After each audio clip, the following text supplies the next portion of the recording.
Olá, na aula passada começamos a discutir a relação entre tensão e corrente dada pela Lei de Ohm, primeira Lei de Ohm. A primeira Lei de Ohm estabelece que a relação, a razão entre a DDP aplicada a um condutor, a um resistor, e a intensidade da corrente que o atravessa é diretamente proporcional.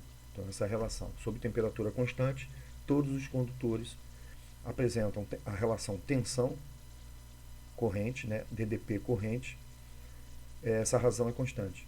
Essa razão é, por definição, a resistência elétrica. Então, nos casos dos chamados condutores ômicos ou lineares, a resistência elétrica é constante. Então, mantida constante a temperatura, a DDP aplicada nesse resistor e a intensidade da corrente que o atravessa são diretamente proporcionais. O resultado é que a resistência dele é constante. Então, a resistência foi definida a partir de grandezas eletrodinâmicas, ou seja, a resistência foi definida a partir da tensão aplicada e da intensidade da corrente que atravessa esse resistor. Bom, na aula de hoje nós vamos ver como a resistência elétrica pode variar em função da geometria desse condutor, da sua natureza, de que ele é feito. Ele é feito de cobre, ele é feito de ferro, ele é feito de prata, né? E da sua bitola, né? Da sua área de seção, né? Da sua espessura, tem a ver com a seção transversal normal desse condutor. Tá? Então, nessa aula, vamos ver como a resistência elétrica pode variar com o comprimento, com o tipo de material e o comprimento, e com a área de seção, perdão. Então, mais tarde, vamos ver como a resistência também pode variar com a temperatura. Então, no primeiro momento, vamos analisar a variação da resistência elétrica em função de suas dimensões, de sua geometria. Mais tarde, verificaremos como a resistência pode variar em função da temperatura. Vamos lá? O resultado disso é o que nós chamamos de segunda lei de Ohm. Então vamos lá. No lugar do nosso resistor da aula passada, vamos colocar aqui um condutor cilíndrico, um pedaço de fio, por exemplo, faz parte de um circuito elétrico. Quais são os elementos de relevância aqui, nesse caso, para o estudo da resistência elétrica desse condutor? Esse condutor, no nosso modelo aqui, ele é cilíndrico, tá?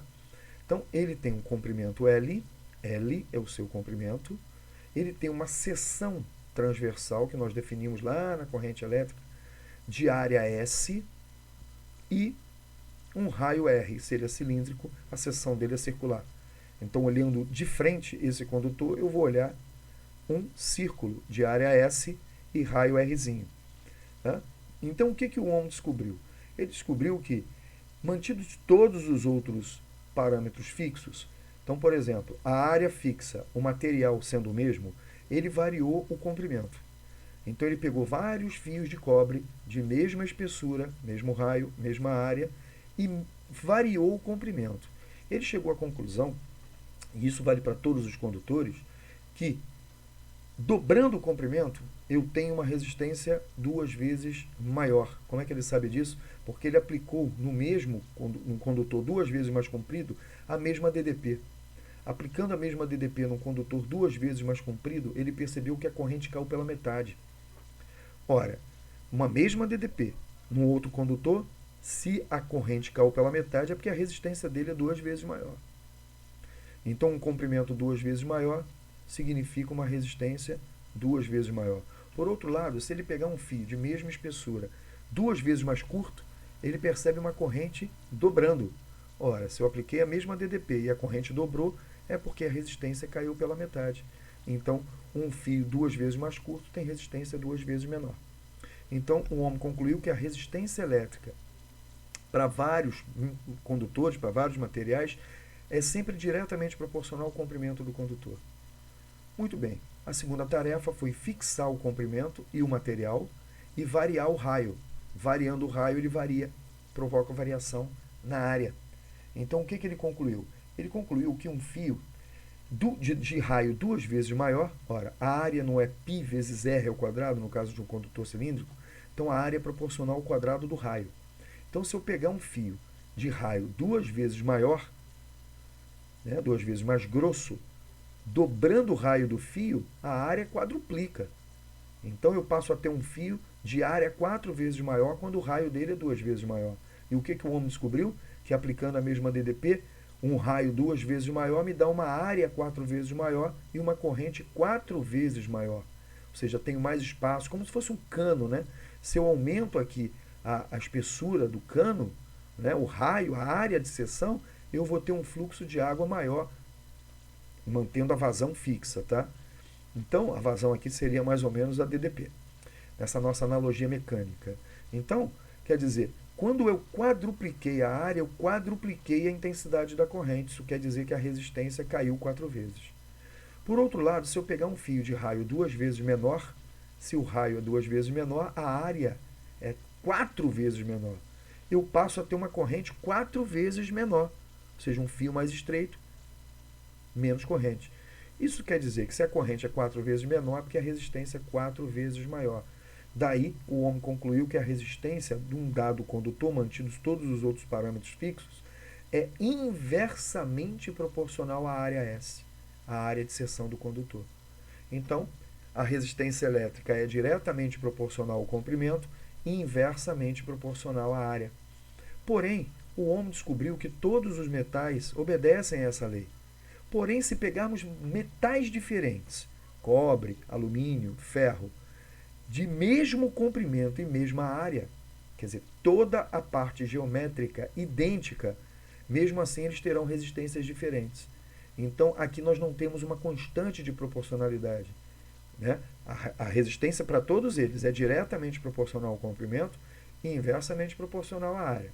Porém, cada material tem a sua própria resistividade, que é essa propriedade específica que aparece aqui na segunda lei de Ohm. Ou seja, quanto maior a resistividade do material para o mesmo comprimento e uma mesma área, então imaginem vários fios, cobre, ferro, alumínio, né? Todos de mesmo comprimento e mesma área. O que vai diferenciar a resistência elétrica de cada um deles?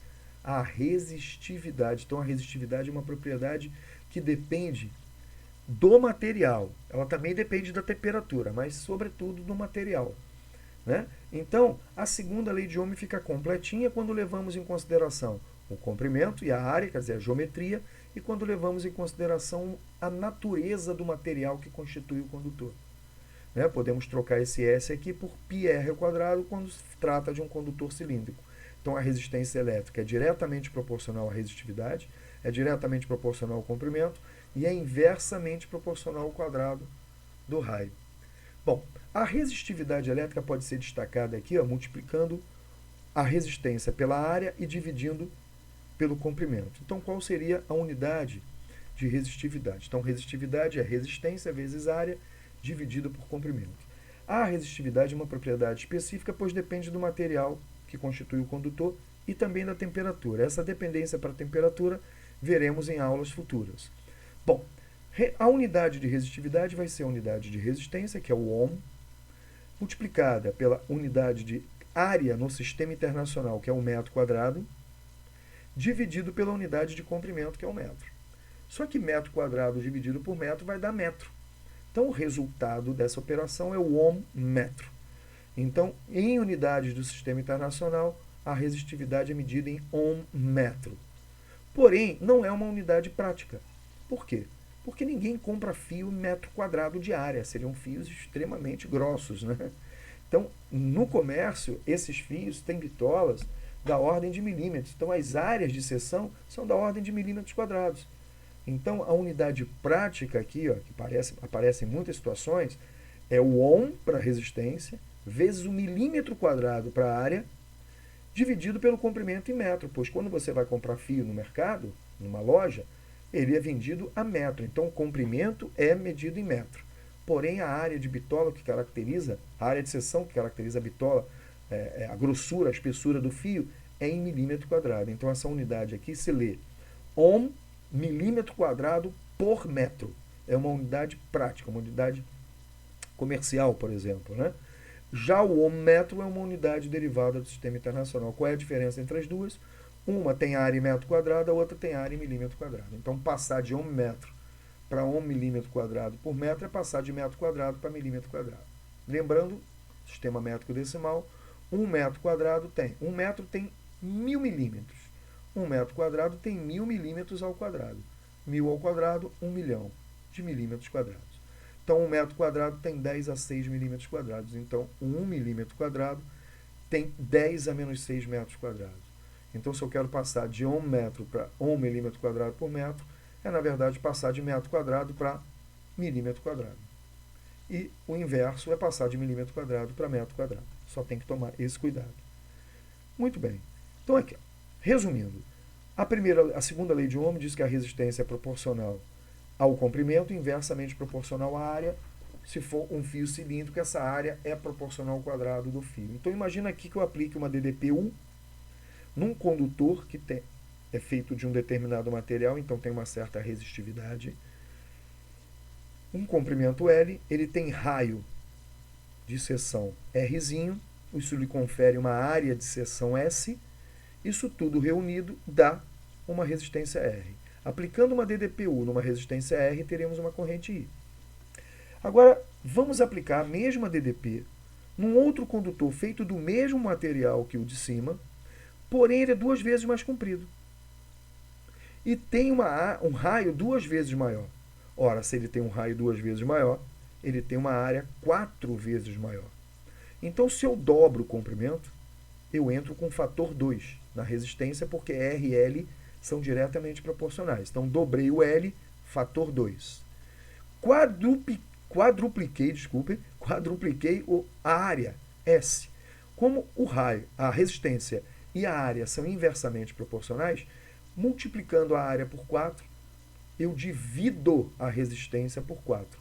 Então, o fator 2 por conta do comprimento, fator 1 quarto devido à área. 2 dividido por 4 dá 1 meio. Então, modificando, um condutor 2 vezes mais comprido e de área 4 vezes maior vai ter uma resistência 2 vezes menor. Como eu apliquei a mesma DDP, uma resistência 2 vezes menor implica uma corrente 2 vezes maior. O terceiro condutor, ele é feito de um outro material. Como é que eu sei disso? Porque a resistividade dele é 2 vezes maior, é diferente. Então, se eu tenho uma resistividade 2 vezes maior, fator 2, porque é diretamente proporcional. Se eu tenho um comprimento 2 vezes menor, fator 1 meio. Então, esse efeito anula esse.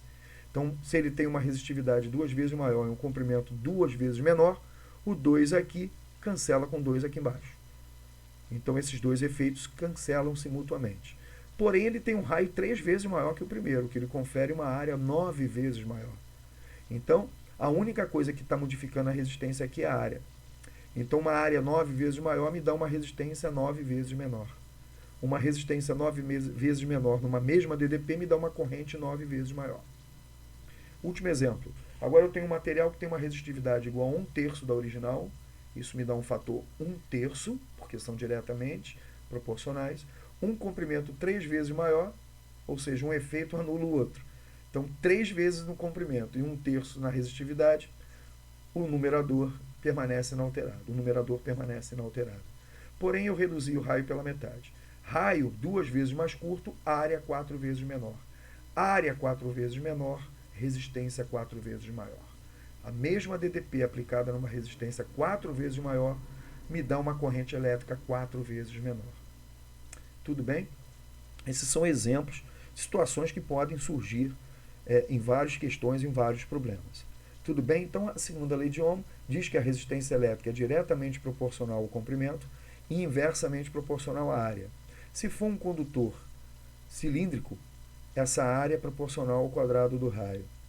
Então, a resistência é inversamente proporcional ao quadrado do raio. E a resistividade é uma característica do material. Materiais iguais possuem a mesma resistividade. Ok? Então, essa é a relação que nos dá a resistência em função da natureza do material do condutor e da sua geometria. Tudo bem? Então, pessoal, a segunda lei de Ohm relaciona a resistência elétrica com o comprimento e com a área de seção. E se tratando de um fio cilíndrico, essa área de seção é diretamente proporcional ao quadrado do raio. E a resistência, portanto, vai ser inversamente proporcional ao quadrado do raio. A resistividade, ela depende do material que constitui o condutor e da temperatura. Então, a resistência é proporcional à resistividade, naturalmente. O material com resistividade maior tende a ter uma resistência elétrica maior. Então, podemos fazer um paralelo entre a resistência e a capacidade térmica e a resistividade e o calor específico. Né? Podemos ter diferentes materiais com a mesma capacidade térmica, assim como podemos ter diferentes materiais com a mesma resistência. Porém, eles nunca vão ter o mesmo calor específico, dentro de uma faixa de temperatura, e nunca vão ter a mesma resistividade, que são propriedades inerentes aos materiais que constituem as amostras, né? Os condutores ou as amostras sólidos, líquidos, enfim. Tá?